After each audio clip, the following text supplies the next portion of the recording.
يزيد الراجحي حطيت راسك براس 80 مليون، 40 مليون يمني و40 مليون سعودي، هكذا من الاخير. انا كمواطن يمني ونيابة عني وعن الشعب اليمني كامل، فانا متضامن مع اخواننا السعوديين في حملة المقاطعة. يجيك واحد من بلد معين يتفلسف، انت حسن بلدك مع احترامي الشديد لك، بعدين تعال تكلم. حسن بلدك، يعني انت اللي يتكلم ترى من بلد، تجي بلد تلقاه تكلم على الحرية وتشوفون مقاطع وفوضى وسرقات. طلع مقطع يمكن قبل كم يوم، واحد يركض ورا واحد يبغى يسرق ساعته.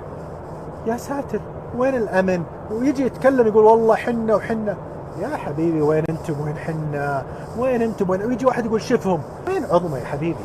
والله العظمى في نجد وحكامها الله يبيض وجيههم. والله ما اقولها مجامله ولا اقولها مبالغه. شوف الفوضى اللي تصير يا اخي. حنا صرنا نقول للناس مسافر انتبه من السرقات، وش ذا الكلام ذا اللي قاعد يصير؟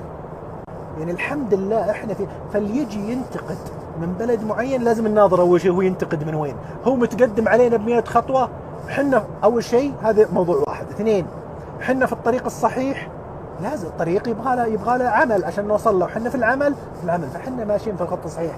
اختصار الكلام، الحمد لله على نعمه هذا البلد ونعمه حكامنا ونعمه اننا دوله ملكيه. وقد تكلمت في هذا الكلام قسما بالله العلي العظيم.